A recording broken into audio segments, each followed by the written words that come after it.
Did you know the world's largest oyster bar is located in Canada, on a small island located off the Atlantic coast? This is Prince Edward Island, the capital of Canadian shellfish. So I flew out to experience it for myself, and my week started with oysters, lots of them. This is where you'll find the world's largest oyster bar, and a gigantic shellfish feast that marks the opening night of the Shellfish Festival. It's actually prepared by top chefs from across PEI, and served by award-winning international chefs, who participate in the Garland Canada International Chef Challenge.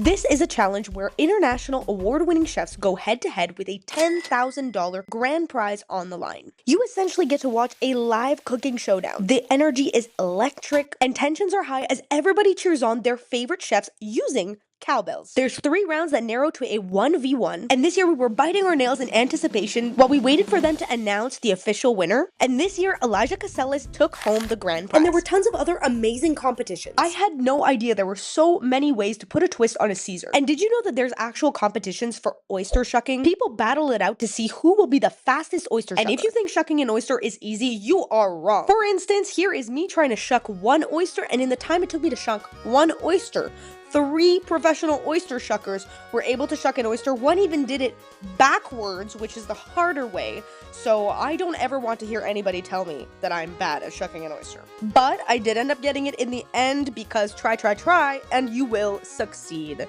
Thank you very much. Successfully eat it? I don't know, but that doesn't matter. If you're interested in the heart of PEI oysters, where do they come from, who farms them, I would highly recommend booking an oyster farming tour. We took ours at East Cape Oyster Co. in Surrey. The owners were so kind and incredibly knowledgeable, and if you know me, you know that I always have a question, and they were open to answering all of them and didn't find me annoying, so it was great. They brought some of their oysters on the boat, they shucked them, and we got to eat them on the water. It was just a life-changing experience. If you're nice, they might even let you rake wild oysters from the bottom of the ocean floor. And that's one of the cool things you'll learn about on the tour is the difference between wild and farmed oysters. I don't know about you, but as a kid, I loved watching the TV show How It's Made. This was straight out of an episode. They actually took us to their warehouse so we could see how the oysters are classified. Because yes, there are different types of oysters. So they load them onto this giant conveyor belt that drops the oysters down. And then there's a special camera with a technology that can actually classify the oysters based on pictures. And there's nothing like an oyster farm to make you crave shellfish. And one of the best parts about PEI is eating your weight in shellfish. So we went to Finn Folk Food for lunch. Look at that lobster roll. Does it not just make you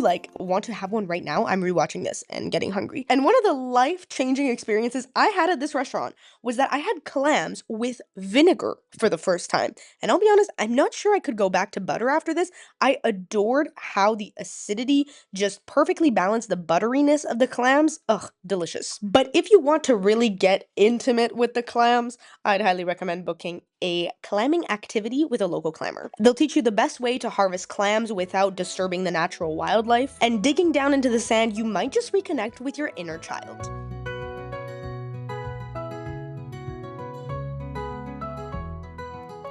Another really fun shellfish-related activity is creating a sea coucherie board with Shannon McQuaid, a local recipe creator and food stylist. The board we created looked like something out of a magazine. This was at the Founders Food Hall and Market in Charlottetown. Founders Food Hall is a must, especially if you want to pick up some souvenirs made by local artisans or even check out some really great local food spots.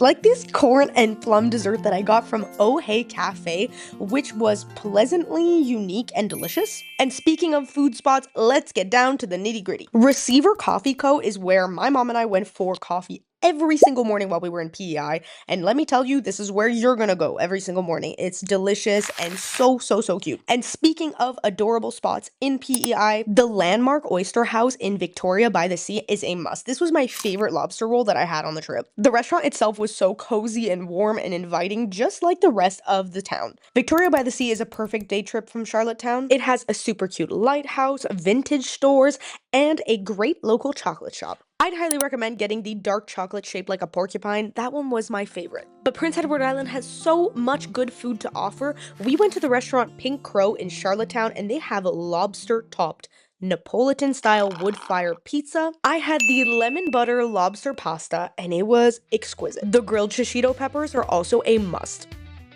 But if you're here more for the thrills, I highly recommend a Zodiac boat tour. You'll sail the seas, have the ocean spray in your face. You'll experience all ranges of emotions from this to this. Mere moments later, I swear.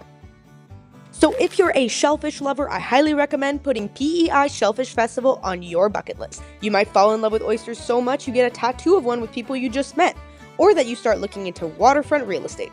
If you have any questions about Canada's best coastal island, leave a comment below. Make sure to like this video and subscribe for more Canadian adventures.